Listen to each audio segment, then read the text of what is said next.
Rocky Gerung menghina presiden. Loh, presiden bukan orang, presiden itu fungsi, jabatan.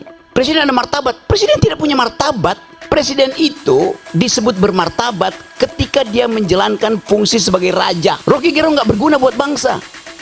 2 minggu lalu saya pulang dari Paris bawa medali emas buat Indonesia tuh. Saya nggak punya hal, nggak punya masalah lain dengan pemerintah. Saya punya masalah dengan kebijakan yang mereka buat. Yang sebut kebijakannya itu dungu. Jokowi sebagai presiden adalah bajingan tolol. Satu, PDIP marahin saya, dilaporin ke polisi. Saya kasih kuliah di Jogja, saya dilemparin botol di kepala saya tuh. Saya akan terus kasih argumen. Tapi saya mencintai bangsa ini. Negeri ini saya cintai. Yang saya nggak cintai adalah politisi busuk. Yang saya cintai adalah pejabat busuk, presiden busuk, menteri busuk. Ngapain cintain mereka tuh? Mereka umurnya 5 tahun. Bangsa ini umurnya sepanjang hidup.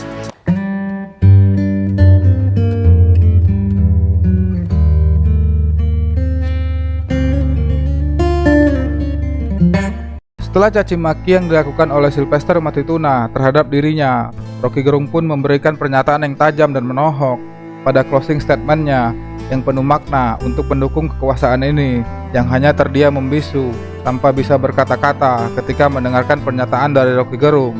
Langsung saja kita saksikan, check it out. Yang kita bicarakan sekarang bukan soal politik, tetapi cara berpikir politis itu soalnya tuh. Soal politik kita tahu bahwa dari awal saya menginginkan 0% threshold itu, 0%. Pada Anies saya pernah bilang tuh, ngapain lu minta gue dukung lu? Lu dukung dulu 0% itu. Ini terjadi karena berebut 20%. Saya bukan politisi. Saya dosen dan pendaki gunung. Saya terlibat dalam politik karena saya pikir politik itu mesti diasuh dengan force of better argument. Force of the better argument. Siapa punya argumen terbaik, dia boleh ajukan itu sebagai dalil itu. Gak boleh ada sentimen di situ. Karena itu saya memilih untuk menghina Presiden Jokowi. Bukan Jokowi sebagai persona. Yang saya hina jabatan dia tuh. Yang saya pilih jabatan dia. Rocky Gerung menghina presiden. Loh, presiden bukan orang, presiden itu fungsi, jabatan. Presiden ada martabat, presiden tidak punya martabat. Presiden itu disebut bermartabat ketika dia menjalankan fungsi sebagai raja. Karena tubuh publiknya menyatu dengan tubuh privat. Martabat itu hanya ada pada orang berikut, itu disebut human dignity. Dignitasnya pada manusia itu satu frasa, human dignity.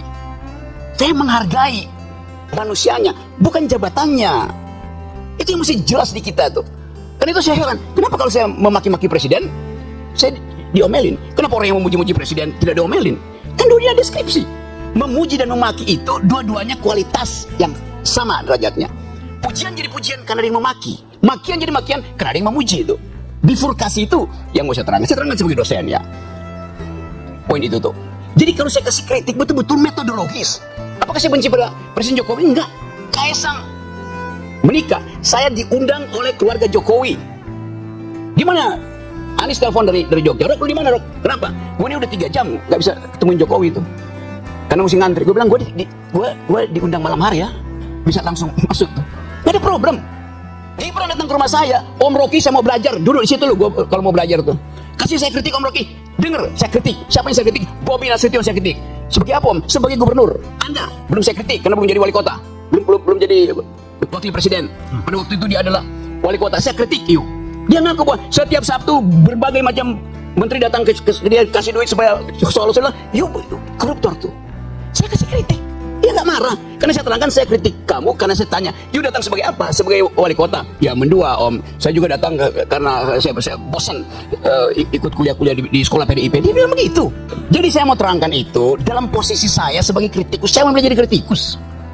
Orang-orang yang jadi pejabat nggak mau, saya mau jadi kritikus saja. Kenapa saya mau jadi kritikus itu kan? Jadi saya mau jujur katakan itu tuh. Suatu waktu saya naik ke Himalaya, Gunung Himalaya, di ketinggian kira-kira 5.000 meter, 5.500. Saya kehabisan, kehilangan orientasi. Suhu udah turun minus 20. Pos terakhir itu saya tinggalkan 3 jam. Nggak dapat lagi di house untuk nginep tuh. Bayangin, minus 20, angin 90. Kalau buka handskun itu, apa namanya, kaos tangan itu kayak jarum masuknya di situ. Buka itu oleh butir es itu. Lalu kita cari akal bagaimana caranya. Tidak ada tempat menginap di situ. dapat kandang yak. Yak itu adalah binatang endemi Himalaya, itu kayak banteng kecil gitu. Kalau banteng gede adanya di tempat Bu Mega. Ini banteng kecil, rambutnya panjang. Kita kumpulin kotorannya, tai yak itu. Saya tidur di situ tuh. Kotoran itu berguna untuk menyelamatkan saya tuh. Tidak semua yang najis itu tidak berguna. Ya, apalagi dalam politik itu kan, yang sepenuhnya adalah najis itu kan. Jadi saya mau terangkan itu dalam upaya untuk membekali negeri ini dengan pengetahuan. Rocky Gerung nggak berguna buat bangsa. 2 minggu lalu saya pulang dari Paris bawa medali emas buat Indonesia tuh. Apa dibiayai oleh negara? Tidak ada dibiayai oleh negara, kita cari uang sendiri itu. Saya puji Jokowi dari situ. Terima kasih Pak Jokowi karena memungkinkan saya membawa pulang medali emas tuh. Saya dibully di sini. Ngapain lu puji-puji Jokowi, Rok? Sorry ya. Dia presiden saya ketika saya ada di luar negeri yang menang Indonesia.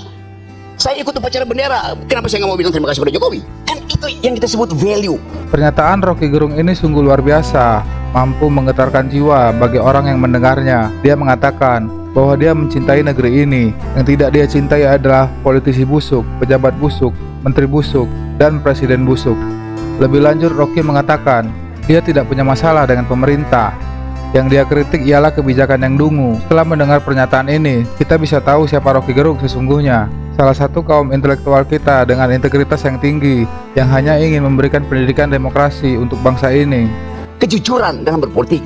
Saya nggak punya nggak punya masalah lain dengan pemerintah. Saya punya masalah dengan kebijakan yang mereka buat. Yang sebut kebijakannya itu dungu, buktikannya sebaliknya kan.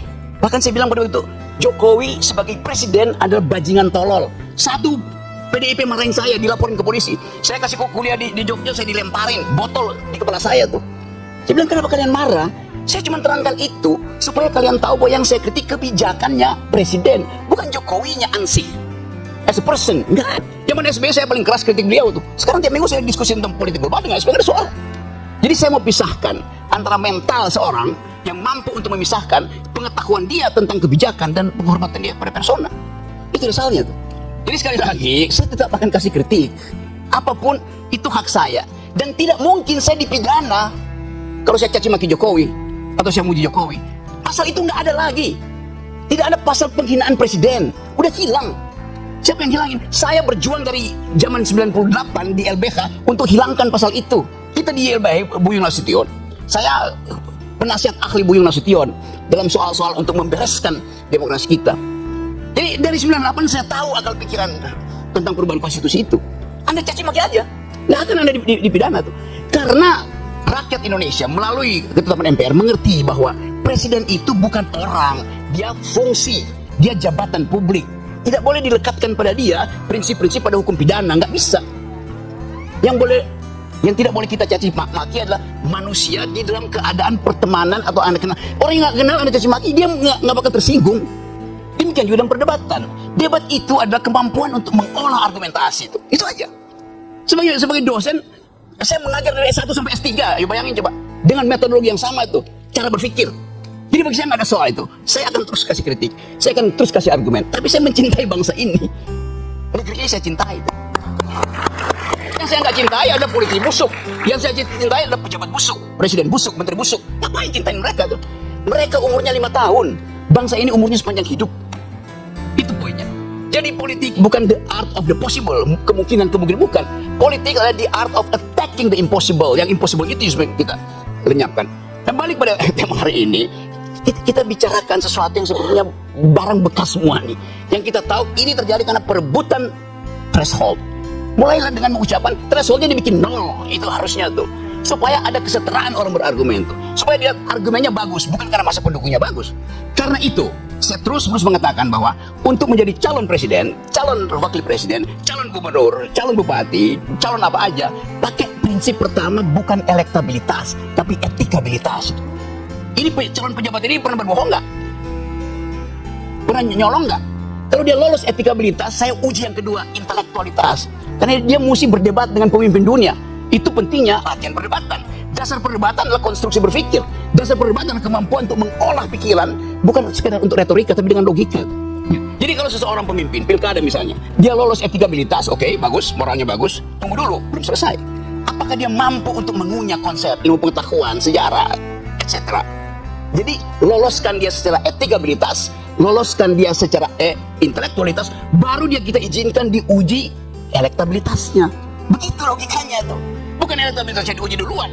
Elektabilitasnya bisa disogok ke lembaga-lembaga survei kok. Nah, saya ingin didik bangsa ini sebagai seorang yang memilih profesi dosen guru supaya jujur dalam berargumentasi. Assalamualaikum warahmatullahi wabarakatuh. Waalaikumsalam.